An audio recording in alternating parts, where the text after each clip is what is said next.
Shalom, shalom, shalom. Israel, Brother Amos with the Watchman for Israel. First and foremost, we're going to give all praises, honor, and glory unto Yahweh by Hashem Yahweh Shai, to the brothers pushing this truth with strong sincerity, laboring on the highways and byways, making their body a living sacrifice, doing all they can for the hopeful elect and for the nation of Israel. I want to give y'all a strong shalom to the sisters holding it down in the households, reverencing their husbands, being a teacher of good things to the younger women and to the children. I want to give y'all a strong shalom. And to the men and women forsaking this world and coming back to serve our God, Yahweh Bashem Yahshai, I want to compel y'all to be as a church of Berea, to search the scriptures daily and diligently to see if the words that be spoken to you are true or not, right? Let the words of Yahweh Bashem Yahshai be true and every man a liar, right? If it's not thus saith the Lord, right, cast it behind you and seek unto men who speak according to the words of the Lord, right? Precept upon precept, line upon line, right? That's how we get understanding, and we learn to hate every false way, right?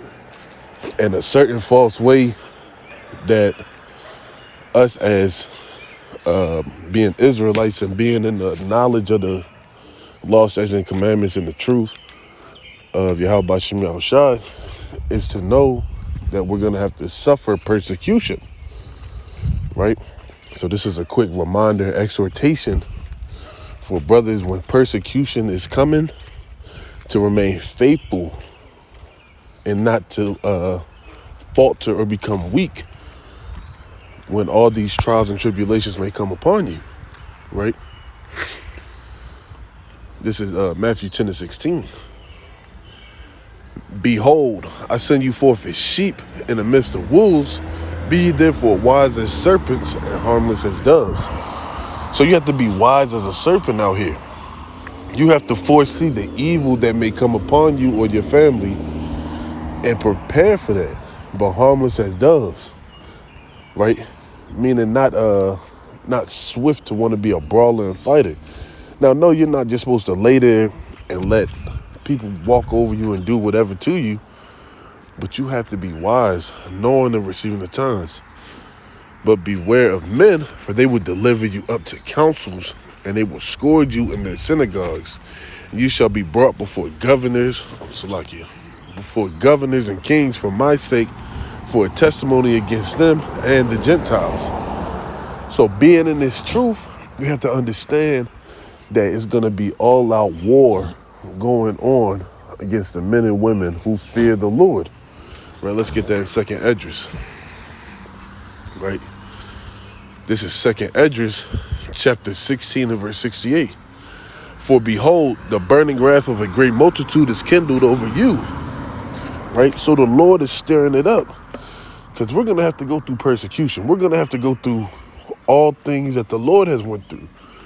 Right? Anything worthwhile having is not easily obtained. And they shall take away certain of you and feed you, being idle with things unto idols.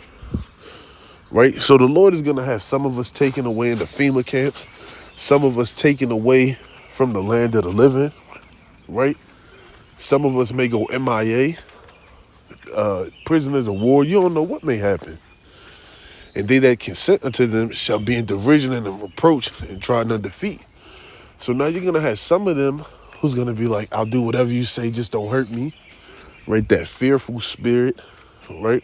But this is an exhortation to be faithful to the end.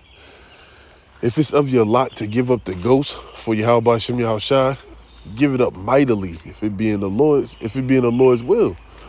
And that's what we have to pray for, to have that mind frame that the Lord will not make us weak-hearted or faint in these times of adversity.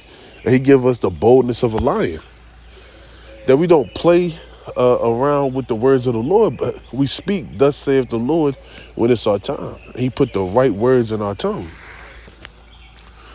Verse 70, for there shall be in every place and in the next cities a great insurrection upon them that fear the Lord. Right? So what does it mean to fear the Lord? Keeping the law, statutes, and commandments. An insurrection is, well, let's get the definition of an insurrection. right? A violent uprising against an authority or government. So the Lord said there's going to be a violent uprising against those that fear the Lord. They're going to think they're doing the will of the Lord by putting those who fear the Lord to death, who truly fear the Lord, right? They shall be like madmen sparing none, but still spoiling and destroying those that fear the Lord, right? So it's coming a time where the people are going to be in derision and they're going to think that they're doing the work of the Lord by killing us who serve the Lord, who stand boldly and stiffly for the words of the Lord. For they shall waste and take away their goods and cast them out in the house, out of their houses. And then shall they be known who are my chosen, and they shall be tried as gold is in the fire. So then it's going to be known who's the chosen of the Lord. The ones getting persecuted for speaking, thus saith the Lord. Right? So when I was younger, I used to hear this all the time, but I never understood it. But it was the Most High preparing my mind and my spirit for the things that's going to come. And that was, if you don't stand for something, you're going to fall for everything. And I never understood it until I came into this truth. This is what we stand for. We stand for our lives. We stand for our wives, our children, the laws of the Lord, our people. And we will not fall if we truly put our trust in the Lord. Right?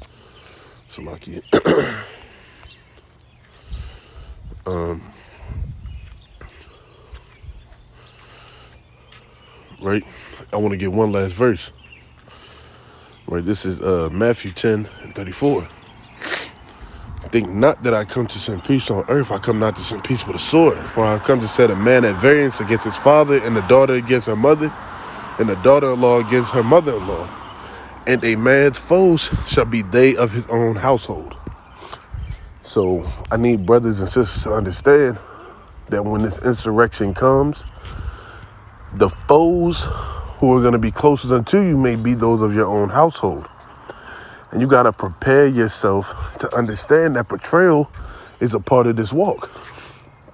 A perfect example is Judas and Yahushua. Betrayal is a part of this walk. So understand that you may love your family, but it's going to come a point where the Most High is going to test you and see, are you truly going to serve him?